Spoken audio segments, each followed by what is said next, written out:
لیکن میں نے دعائیں اس کے لیے بہت. جب اللہ نے میری مالی حالات اچھے کر دیا, بہت اچھے حالات ہیں, پھر میں نے اس کو یہ واقعہ سنایا. میں نے کہا آپ نے جو 12 سال پہلے میرے ساتھ تعاون کیا تھا نا, آپ کو نہیں پتا تھا آپ نے کتنی بڑی خدمت کی, لیکن میں نے اتنی دیر آپ کے لیے بیٹھ کے دعائیں مانگی, اتنا بڑا احسان کیا آپ نے میرے اوپر. میں نے کہا اس وقت میں نے اس لیے شو نہیں کیا کہ آپ سمجھتے پتہ نہیں یار یہ کیا چل رہا ہے مارکیٹ میں, سمجھتا ہے کہ نہیں سمجھتا ہے. تو ایسے ہماری زندگی میں بہت کچھ آتا رہا, بہت سے رشتے ہمارے ریجیکٹ ہو گئے کہ جی اتنا تولہ سونا, اتنا. ہم نے کہا جاؤ اتنے تولے سونا. انہوں نے کہا قرض لے لیں. میں نے کہا ہم جب بچہ بیمار تھا تو ہم نے قرض نہیں لیا یار, تو ہم اب شادی کرتے ہوئے قرض لیتا ہوا اچھا لگے گا آدمی, لوگ بولیں گے ہماری ایک ایک نہیں ہو رہی ہے, چوتھی کے لیے قرضے مانگ رہے ہیں. یہ تو عیاشی ہے نا, ہو گئی ٹھیک ہے, نہیں ہوئی تو بھائی ہم نے اس طرح سے اللہ کا شکر ہے زندگی گزاری. میں نہیں کہہ رہا کہ ہم سے کبھی کوئی اس بارے میں ہو سکتا ہے کچھ استغنا کے خلاف کام ہو گئے ہوں تو, لیکن مقصد آپ کو بتانے کا یہ ہے کہ ہم اس وقت بھی خوش تھے, اس وقت بھی خوش تھے. اول تو میں کہتا ہوں ڈاکٹروں کے پاس آپ ایسے ہاسپٹل میں لے کے کیوں جا رہے ہو بچوں کو جہاں آپریشن ہوتا ہے, یہ بڑا مسئلہ آج کل ڈاکٹروں نے بنا دیا ہے, یہ خرچہ خامخواہ کے ذمہ لگا دیا آپ نے. خیر بچے بڑے ہوتے گئے تو سارے خرچے پورے ہوتے گئے الحمدللہ. اب رپورٹ جو چل رہی ہے 15.16 کی رپورٹ چل رہی ہے, تو اب تک بھی سارے خرچے پورے ہو رہے ہیں. اور پھر چوتھی تو میری اب ہوئی ہے نا, لوگ کہتے ہیں اب تو مال سے ریوو میں گھوم رہے ہیں تو شادیاں تو ہوں گی. بھائی 3 جو تھیں وہ اس حالت میں تھوڑی تھیں. تو جب آپ بچانے کی فکر کرتے ہو, دولت مند بننے کی کوشش کرتے ہو تو اسٹریس میں جاتے ہو. آپ کی بیسک ضرورتیں پوری ہوتی رہیں, خوش رہو, اللہ مزید پوری کرتا رہے گا, خوشیاں آتی رہیں گی, ٹینشنیں ختم ہوتی رہیں گی. اور میں اب بھی لوگوں کو کہتا ہوں کہ یہ جو میرے حالات ہیں کسی بھی وقت تبدیل بھی ہو سکتے ہیں. ایسی حالت اللہ کر دے, آزمائش میں ڈال دے کہ کھانے کو روٹی نہ رہے, اللہ بچائے ہمیں ایسی آزمائش, لیکن ہو سکتا ہے. پھر اس پہ یہ کوئی نہیں کہے کہ اچھا اتنی شادیاں, اتنے بچے, کھانے کو روٹی نہیں ہے. کوئی بات نہیں, ایک بچے میں بھی اللہ روزی چھین سکتا ہے اور 20 بچوں میں بھی اللہ روزی چھین سکتا ہے. آپ کو اللہ پہ یہ ایمان رکھنا ہے کہ رزق کا تعلق اولاد کے ہونے یا نہ ہونے سے, بیویوں کے ہونے یا نہ ہونے سے نہیں ہے. ہم نے ایسے لوگ بھی دیکھے 4 بیویاں خوش ہیں, اور ایسے بھی دیکھیں ایک بیوی کو کھلانے کے پیسے نہیں ہیں, اور ایسے کنوارے بھی دیکھیں کہ شادی نہیں کرتے پیسہ بچانے کے لیے, پھر بھی دیوالیہ ہو گیا ان کا. تو اللہ اگر عذاب دینا چاہے گا, ایک بچے کو ٹینشن بنا دے گا, اس کے کھلانے کے پیسے نہیں ہوں گے, اور کھلانے پہ آئے گا تو درجنوں بچوں کو بھی لگژری لائف دے دو گے تم. تو کبھی نسل مت روکو یہ سوچ کے کہ میں کھلاؤں گا کہاں سے. یہ پیغام ہے جو میں نے دینے کے لیے نا اتنی لمبی کہانی سنائی ہے آپ. یہ سچی کہانی ہے, یہ جھوٹی کہانی نہیں ہے. سمجھتا ہے؟ چلو بھیا آگے بھی شادی, جس مسلمان کی شادی ہو رہی ہے وہ آگے. بہت دیر سے آئے یار, اپنی شادی میں لیٹ ہو رہے ہیں. لڑکی والے لیٹ ہو گئے, چھوڑ کے چلے. اچھا اچھا اچھا, تو آپ کو غصہ نہیں آیا لڑکی والوں کا؟ غصہ آیا آپ کو تو آپ نے ڈانٹا ان کو. ابھی تو تھوڑی تمیز سے ڈانٹا ہوگا نا, کہاں ہو رہے گئے. شادی کے بعد پھر غصہ, شادی کے بعد پھر داماد دیکھو کیسا انجوائے کرتا ہے سسرالیوں کو ذلیل کر کے. شادی سے پہلے جو ہے نا جتنا بھی غصہ آ رہا ہو, بڑے آرام آرام سے سسرال پہ غصے کا اظہار ہوتا ہے. آپ کے علاوہ کی بات کر رہا ہوں. اچھا بھائی, اویس صدیقی ول شبیر احمد صدیقی, مہر کی رقم ہے 50,000. دلہن کا نام فرح خان بنت محمد یعقوب خان. دلہن کے وکیل کون ہے؟ مجھے تو لگ رہا ابھی بھی نہیں آئے وہ. کہاں ہے بھائی دلہن کے وکیل؟ ان کا نام کیا ہے؟ ابے نام ہی نہیں لکھا دلہن کے وکیل کا. شادی کے بعد دوبارہ ایک دفعہ تھوڑا سا غصے کے ساتھ رخصتی ہونے دے, پھر دیکھ ان سے نمٹنا. پھر ابھی تھوڑا کنٹرول, رخصتی ہو جائے پھر دیکھو. کہاں ہے بھائی دلہن کے وکیل؟ آپ ہیں حضرت؟ آپ ہیں؟ آپ ہیں؟ آپ بتائیں کہ آپ نے مجھے اجازت دی 50,000 مہر میں فرح خان بنت محمد یعقوب خان کا نکاح اویس صدیقی ول شبیر احمد صدیقی سے کروں, اجازت ہے؟ چل الحمدللہ نحمدہ ونستعینہ ونستغفرہ ونؤمن بہ ونتوکل علیہ ونعوذ باللہ من شرور انفسنا ومن سیئات اعمالنا من یہدہ اللہ فلا مضل له ومن یضللہ فلا ہادی له ونشہد ان لا الہ الا اللہ وحدہ لا شریک له ونشهد أن سيدنا وحبيبنا وشفيعنا وسندنا محمدا عبده ورسوله صلى الله تعالى عليه وعلى آله وأصحابه وبارك وسلم تسليما كثيرا كثيرا.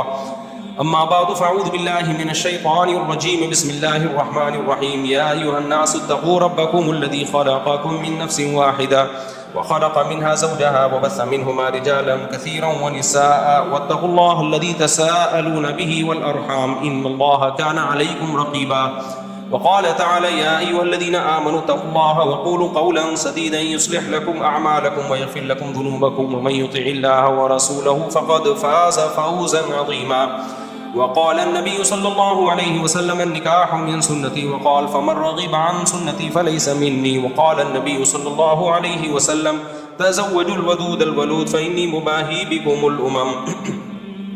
وقال النبي صلى الله عليه وسلم تزوجوا ولا تكونوا كرهبان النصارى. جناب اویس صدیقی والشبیر احمد صدیقی، میں نے 50,000 مہر میں آپ کا نکاح فرح خان بنت محمد یعقوب خان سے کیا. آپ نے اس نکاح کو قبول کیا؟ زور سے ذرا جزاک اللہ جی. اللہ تعالیٰ برکت دے. دعا کر لیں. الحمدللہ رب العالمین والعاقبۃ للمتقین والصلاۃ والسلام علی رسول الکریم وعلی آلہ وصحبہ اجمعین. اے اللہ اس نکاح کو اپنے دربار میں قبول فرما. اس کی برکتیں زوجین کو تا دم حیات نصیب فرما. آپس کے اختلاف و انتشار سے، لڑائی جھگڑوں سے، ہر قسم کے شر فساد سے اللہ ان دونوں کی حفاظت فرما. اے اللہ اس نکاح کو دونوں کے خاندانوں میں جوڑ کا ذریعہ بنا، محبت الفت کا ذریعہ بنا.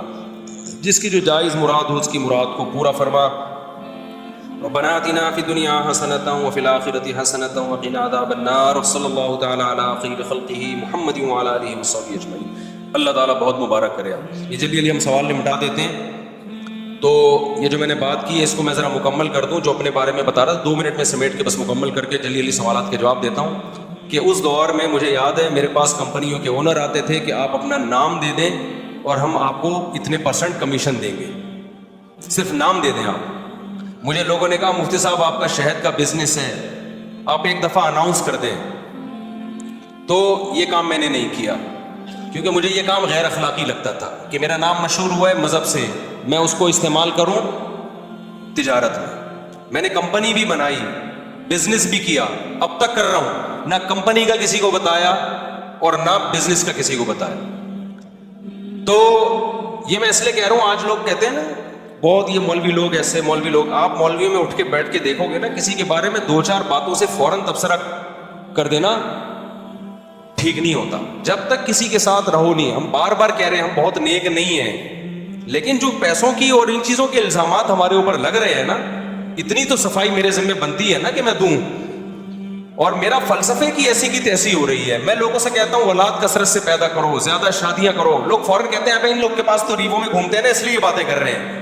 اور بھائی جب ہم یہ باتیں کر رہے تھے ہمارے پاس رکشے کے پیسے نہیں تھے اور اس وقت ہماری اولادیں بھی تھی، بیویاں بھی تھیں. تو مجھے اس پہ غصہ آتا ہے کہ میری ساری جو 20 سال کی محنت ہے نا وہ لوگ 2 جملوں میں کیا کر دیتے ہیں، اڑا دیتے ہیں. تو پیسہ بھی اس میں اولاد کی کثرت میں پیسے کا کوئی دخل نہیں ہے. تبھی تو دیکھو جتنا پیسہ ہوگا 2 بچوں کے درمیان نفع اتنا ہی زیادہ ہوگا. تو یہ سوچ کی بات ہے. دل بڑا ہوگا تو اولاد زیادہ ہوگی، اللہ پہ توکل ہوگا. دل چھوٹا ہے تو بچے کم ہوں گے، اللہ پہ توکل نہیں ہوگا. اور جب اللہ پہ توکل نہیں ہے کروڑوں روپے میں بھی انسان ٹینشن میں ہوتا ہے. اور جب اللہ پہ توکل ہے تو کچھ بھی نہ ہو پھر بھی ٹینشن میں نہیں ہوتا. اس چیز کو سمجھنے کی ضرورت ہے. سمجھتے ہو؟ اچھا بھائی. اور یہ وہ ٹینشن ہے جو میں بار بار کہتا ہوں، اس ٹینشن میں تمہیں ثواب بالکل بھی نہیں مل رہا. اللہ کو غصہ آ رہا ہے. اتنی نعمتیں دی ہوئی ہیں. جب پیدا ہوا تھا کم وقت ماں کی چھاتیوں میں دودھ پیدا کر دیا، یہ بتانے کے لیے کہ میں تیری پیدائش سے غافل نہیں ہوں. مجھے سب پتا ہے کہ تجھے کیا ضرورت ہے. اتنی بڑی نشانی دیکھ کے بھی تو ٹینشن لیتا ہے کہ پتہ نہیں میرا کیا ہوگا. پھر اللہ کو غصہ آتا ہے اور اللہ کا غصہ آنا پھر وجہ ہے. تو آپ کو ڈبل نقصان، ایک ٹینشن کا نقصان، ایک اللہ کے غضب کو دعوت دینے کا نقصان. اس لیے خوش رہا کرو. ٹینشن صرف ایک ہی پالو، آخرت میں بنے گا کیا. صحیح ہے نا؟ اچھا اس مضمون کو میں مکمل کرنے کے لیے کہہ دوں، بعض دفعہ طبعی طور پر کسی چھوٹے سے حادثے پہ ٹینشن ہوتی ہے. دیکھو ٹینشن کی 2 قسمیں ہیں، ایک عقلی اور ایک طبعی. اس کو سمجھنے کی ضرورت ہے. آپ کہہ سکتے ہو کسی بزرگ کو کوئی چھوٹی سی پریشانی آئی وہ پریشان ہو گئے. آپ کو ہم نے تو سنا ہے کہ بزرگوں کو تو پریشانی نہیں ہوتی، وہ تو آخرت ہی کی پریشانی لیتے ہیں، دنیا کی نہیں ہوتی. دیکھو وقتی اور عارضی طور پر انسان کو غم ہوتا ہے، اس کو کہتے ہیں طبعی غم. یہ انسان کے بس میں نہیں ہے. مثال کے طور پر آپ کے 6 بچے ہیں, ایک مر جائے تو ہم تو ہوگا نا. اب اصولی طور پر تو آپ کو خوش ہونا چاہیے کہ 5 بچے ہوئے ہیں نا, ابھی بھی میں بے اولاد تو نہیں ہوں, اللہ نے اولادیں دی ہیں مجھے. لیکن وقتی طور پر غم ہوتا ہے, یہ طبعی غم ہوتا ہے, یہ برا نہیں ہے, یہ ہر انسان کو ہوتا ہے. برا غم وہ ہے جو عقل سے ہو. دنیا داروں کو جو آج غم ہو رہے ہیں نا, وہ یہ سمجھتے ہیں ہم اس غم میں برحق ہیں, یہ غم ہونا چاہیے. یعنی ان کی عقل کہہ رہی ہوتی تم ٹھیک غم زدہ ہونا چاہیے, یہ غلط ہے. عقل کہے کہ یہ غم بنتا نہیں ہے, اور طبیعت کہے بھائی میں مجبور ہوں اس لیے ہو رہا ہے, تو وہ تھوڑے بہت جلدی غم پہ قابو پا لیتا ہے انسان. ایک مثال سے بات سمجھاتا ہوں. دیکھو آپ کو ڈیفنس میں 2000 گز کا بنگلہ تھا, آپ کا لگژری لائف تھی, وہ بنگلہ چھن گیا, آپ 1000 گز کے بنگلے پر آ گئے. اصولی طور پر تو اب بھی خوش ہونا چاہیے نا یار, 1000 گز کا بھی تو کم نہیں ہے. لیکن دیندار آدمی کو بھی 1-2 دن کے لیے, 2-4 دن کے لیے وقتی طور پہ ٹینشن ہوگی. وہ ٹینشن اس کی ہوگی, وہ لگژری لائف میں تھوڑی سی کیا آ گئی ہے کمی, تو ظاہر ہے جب عادت چینج ہوتی ہے تھوڑا سا غم تو ہوتا ہے. لیکن عقل کہے گی بھائی غم کرنے کا ہے نہیں, تجھے ابھی بھی تو بہت سے اچھا ہے نا. تو وہ عقل کیا کرے گی, اس طبعی غم پہ قابو پا لے گی, 2-4 دن 6 دن میں ریلیکس ہو جائے گا. تو یہ طبعی غم وقتی طور پر یہ دینداروں کو بھی ہوتا ہے, یہ سب کو ہوتا ہے, یہ پیغمبروں کو بھی ہوتا تھا. دنیا دار کو کیا ہوتا ہے, اس کی عقل کہتی ہے کہ میرے ساتھ غلط ہوا ہے, میں 2000 میں رہتا تھا, میں 1000 کا بندہ نہیں ہوں, یہ میری انسلٹ ہے, میری توہین ہے. اس کی عقل کہہ رہی ہوتی ہے تیری انسلٹ ہوئی ہے, تیری توہین ہوئی ہے, تیرے ساتھ غلط ہوا ہے. اس کی عقل اس کے طبعی غم کو قابو نہیں پاتی, بلکہ اس کے طبعی غم کو اور زیادہ بڑھاتی ہے. اس سے بھی ڈپریشن میں جائے گا, خودکشی کی طرف جائے گا. تو یہ طبعی تو وقتی طور پر ہر یہ طبعی طور پر محبت بھی ہوتی ہے انسان کو, غم بھی ہوتا ہے. تو یہ شریعت میں برا نہیں ہے, کیونکہ یہ غیر اختیاری ہے. سمجھتے ہو کہ نہیں سمجھتے ہو؟